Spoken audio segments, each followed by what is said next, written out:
The big reason why Trump bombed Iran was because Israel told him that if you don't bomb Iran and take out these nuclear facilities, we are going to use our nuclear weapons on them. And it makes sense because I remember back in June, me, you, Suleiman, maybe a few others, we were saying back then, and everyone thought we were crazy, that Iran was fucking up Tel Aviv very badly. Yep. They were hitting a lot of their strategic sites. They hit the Mossad base. They hit an Oman base. They hit them very hard, and Israel's doing everything in their power to stop journalists from recording what was going on with damage. Once Iran recalibrated and they started shooting those missiles back, Tel Aviv was getting destroyed. There's different camps in the Zionist movement, and one of those camps thought that the best way of crippling Iran and bringing down the regime was to A, ensure that they never got nuclear weapons, but B, over the long term, using the JCPOA as a mechanism to I guess, safeguard everyone from that threat while also allowing for the West to weaken Iran to the point where regime change would be possible one day in the future, and preventing them from going the North Korea route, which has, I guess, been very successful for North Korea looking at it today. It has been. It has been. And people wonder why Iran wanted a nuclear bomb. It's like, well, have we been messing with North Korea? No, we haven't, right? And that's what ends up happening is they're trying to procure these weapons because Israel started this nuclear arms race back in the 60s after JFK died. Yep. And I want to say this because I want to get your perspective on this. John Kiriakou, former CIA guy, he went and did a podcast not too long ago. And he said that a big reason why Trump bombed Iran was because Israel told him that if you don't bomb Iran and take out these nuclear facilities, we are going to use our nuclear weapons on them.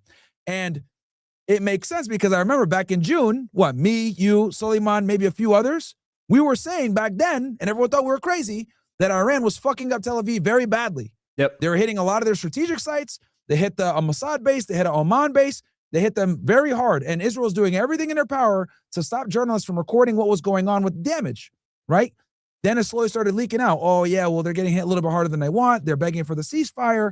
Blah, blah, blah. You know, everyone's saying, oh, yeah, Israel has air superiority. Operation Rising Lion really damaged them, which it did. Israel absolutely did some damage to Iran with that sneak attack.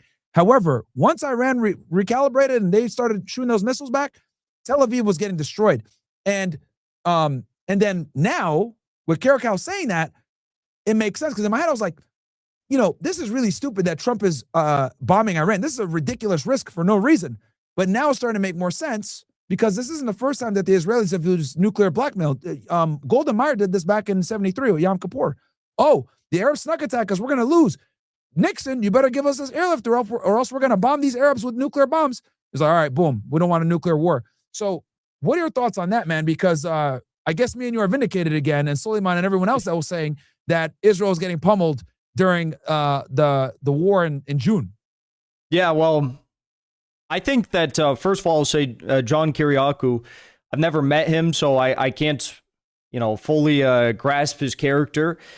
I feel like most of these guys who are ex-CIA, I feel like they're still CIA, actually. In fact, I don't think there ever is ex-CIA. I don't think there's ex-KGB, FSB, any of that stuff. But John Kiriakou, friend of a friend, I guess, friend of a very close friend. And, he did go to prison for exposing the torture program.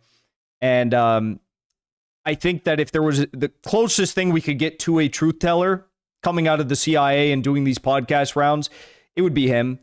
He still doesn't even have a pension from the CIA. That's how much they hate this guy for exposing the torture program. They took his pension for life. And he criticized Israel. I've never seen a CIA officer criticize Israel, bro, ever. Yes. Even, what's that other guy with the crazy hair, the long hair that does... Oh, Andrew? Andrew?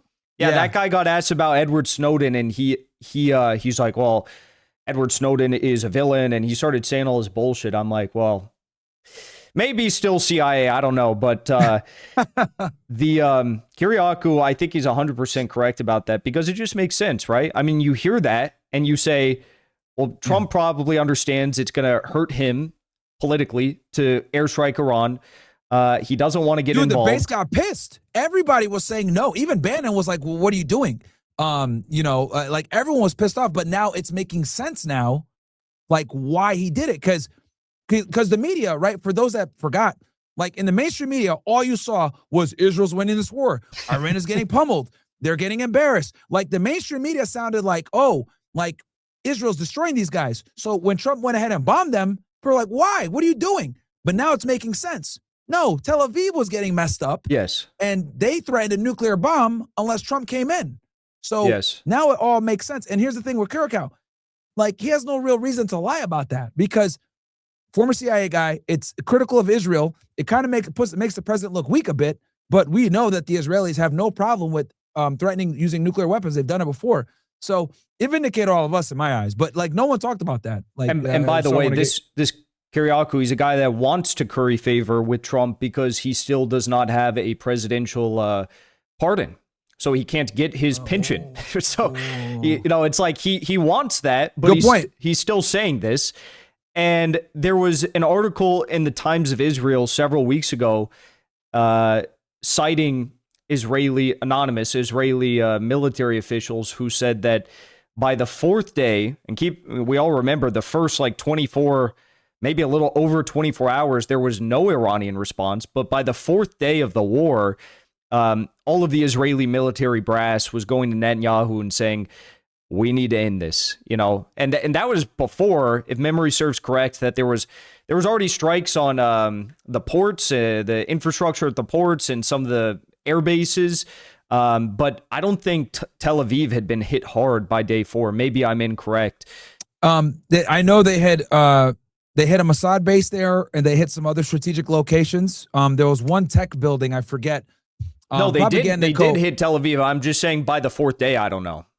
Okay. I got you. They hit Tel Aviv very hard, but they were saying on the fourth day, all these military brass were going to Netanyahu and saying, we need to end this. We need to call up Trump. And Netanyahu said, nah, I got a better idea. We're gonna force this. We're gonna force his cards. We're gonna, the Israeli article didn't say that he threatened to use the nuke on Iran if the U.S. didn't get involved, but somehow or another, this Israeli article points out by day 4, when everyone was opposed to this in Israel, Netanyahu somehow got Trump to pull the trigger. Yeah, I mean, and now that, like, when you collect more and more facts, it's like the only thing that makes sense, man, because it was wildly unpopular for him to bomb Iran. I mean, he literally ran on no new wars, so everyone was pissed off. I remember Candace was pissed off. Steve Bannon, one of his biggest supporters. Charlie Kirk was not. Charlie Kirk pleaded with him in the White House. I didn't know that. Like, and I found that out later. Grilled, apparently. He literally went to the White House and pleaded with him to not do it. And apparently, from what I heard from Bannon, Trump wanted to do it like before the weekend hit, and Bannon was able to get it like another day. So I don't know. I don't know if that's true or not. But the point is that it was extremely unpopular with the base, and now it all makes sense why he did it, because a nuclear bomb being dropped would have been a huge escalation that could have led to more problems. And, we all know Iran has a missile inventory that can level Tel Aviv immediately, right away. Like, if they launch all their missiles, Israel's gone, dude. Israel's gone. Like, they're a glass cannon. I think that would have been, if they had done that, you would have had every single resistance organization and maybe even some states. Let's look at Turkey. Let's look at maybe even nuclear Pakistan, who would have joined in, because it sounds crazy to think, but a nuclear bomb on Iran, that's a massive red line, to the point where no one's even really talked about. Everyone's talked about regional war involving Iran, so on and so forth, but nuclear bomb on Iran, that's such a red line that no one was even discussing it. But to answer your question, I did ask that question to what's his name? Professor Syed Mohammed Marandi, he's an advisor to the Iranian Foreign Ministry. Mm-hmm. And he didn't explicitly say, yes, that happened, but he said, what do you think? How else could they convince the U.S.? If Trump is as clean as he says he is, which who knows, how else could they have convinced the U.S.?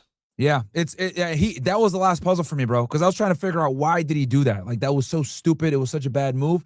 But when he said that in the interview, I said, you know what? They've done this before. That makes sense, because this is wildly unpopular with the base. That's why he was so ambiguous about it. Remember, like, the week leading up to it, I don't know if I'm going to do it. I don't know if I will. Maybe I will. Maybe I don't. I don't know. So, that's when I was like, you know what, dude? Yeah, the Israelis absolutely threatened to use a nuke. That's the only reason he would do that. And me and right? Because it's wild how the mainstream media lied to the public, saying that Israel wasn't getting pummeled. Like, they were getting pummeled, dude, bad. And I did see on some Israeli media articles, in some Israeli news outlets, were saying like, oh yeah, we were getting hit pretty hard or whatever. Obviously, it's in Hebrew. Most people aren't going to dig it up. But if you look through the Israeli media, they're admitting that they were getting beat up pretty badly. But it's amazing how CNN, Fox, every single mainstream outlet was saying, oh yeah, Israel's destroying Iran. They're destroying them. But they didn't report anything about all the damage that Israel's taken. I had to go on X to find it. Like, you couldn't find it anywhere else. They did a really good job of making it look optically like Israel's winning the conflict. But dude, they were getting beat up the whole time. The American media was more sympathetic to Israel's capabilities, defense capabilities, than even Israeli media was, which is crazy. Yeah.